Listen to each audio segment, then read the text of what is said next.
This is Dr. Ted Hildebrandt in his New Testament History, Literature, and Theology course taught at Gordon College in the spring of 2012. This is lecture number 2 on Alexander, Hellenism, and the Hasmoneans down to the time of Herod the Great.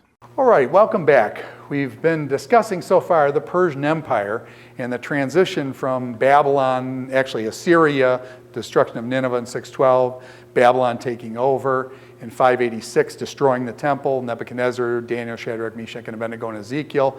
Then down 70 years, and then the Persians under Cyrus. And we've been working through the Persian Empire.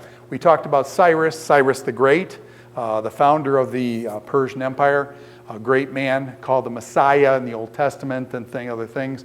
Cyrus was the founder of the empire, the warrior who began it. We talked about Cambyses, his son, was kind of a nobody, went down into Egypt. Darius was the organizer, created the Behistun inscription side of the mountain, and Darius is the guy who finished the second temple in 515. And then you had Xerxes, who was married to Esther, Artaxerxes, who was Nehemiah was his cupbearer. And then you got the kind of the filtering off of the Persian Empire, the waning days of the Persian Empire as various people take over, but they're nothing, the torch is gone. And then finally, down to Darius III, and this is around 334, 333 BC, dukes it out with Alexander the Great. And this is when Alexander takes over. And so we're going to focus now on this shift from the Persian Empire, which notice is from the east, and now the Greeks are going to come from the west. And this is going to be where this massive transition of culture takes place from east to west. Israel being east-east kind of thing. Now it's going to be switching over to Greece. Alexander is going to be the one who does that. So let's ask some initial questions here on Hellenism. Hellenism means Greek culture, Hellenism. And how did Alexander conquer the world in 10 years? How did he do it? It's pretty impressive. Young man that he was. He died about 32, 33, I think. Conquered the world. Must have started when he was about 23 years old. Conquered the world. What happened to Alexander's empire? After he conquers the world in 10 years, he dies. What happens then as a young man? What happens? He's kind of unprepared for that, and his empire fragments. And as we're going to see, into 5 sections that are very important for Israel's history later on. Why is the New Testament written in Greek instead of in Hebrew? What was the relationship between Alexander and the Greek language? We want to talk about that and how Alexander is going to spread the Greek language over the whole world at that point. And then how did the Jews get from Alexander to Roman rule? The Greeks, Alexander is going to come in about 333 BC, but in the time of Jesus, you're going to see that it's all Roman rule. So how did the shift from Greek to Roman happen? And how did that shift take place between Greece being the dominant power and universal empire and Rome? So that's what we'll be talking about next. And then as we do in the transition, there will be these people called the Maccabees. And the Maccabees, many of you have read in this class, I require reading a big section out of the first Maccabees. And so the Maccabees boys will learn how the Maccabees play. We realize the Maccabees, the book of Maccabees, 1st, 2nd Maccabees are in the Apocrypha, and they take place narrating a history right around 165 BC. So Alexander's 333, about halfway down, the Maccabees are going to come in, and they're going to be Jews who are going to fight with the Syrians at that time. So we want to look at the Maccabees and gain some of that. The Maccabees will actually play some role coming into the New Testament.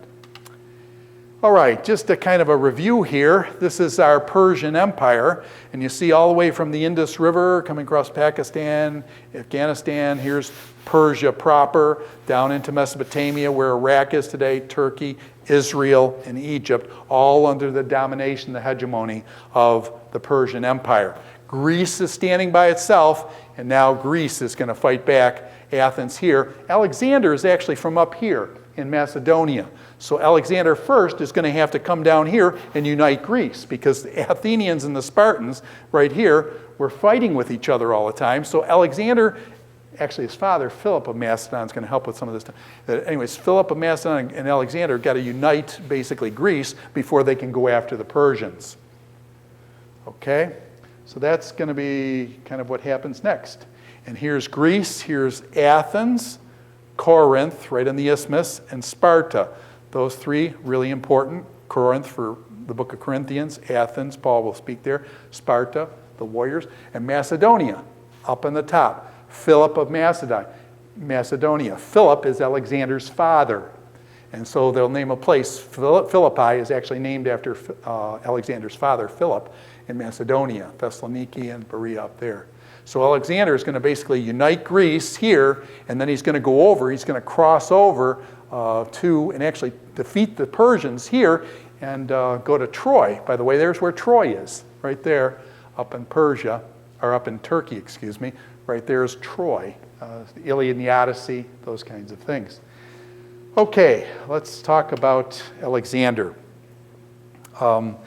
First, before we talk about Alexander, we need to talk about Philip of Macedon. Philip of Macedon was Alexander's father. Philip was a military genius.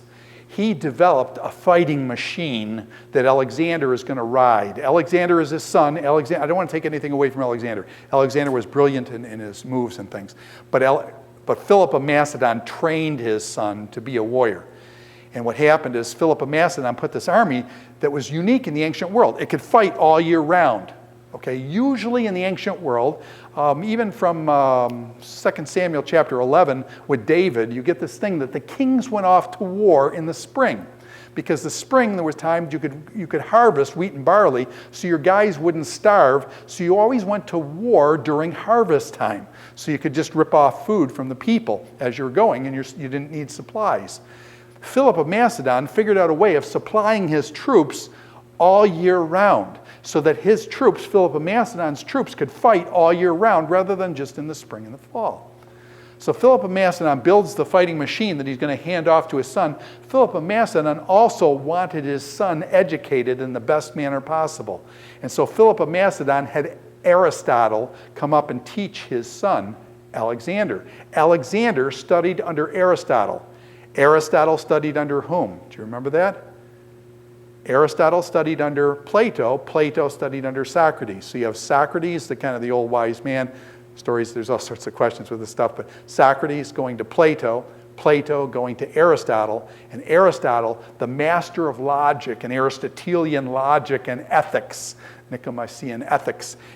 Aristotle then teaches Alexander. So Alexander is trained as a warrior. He's also trained as a scholar.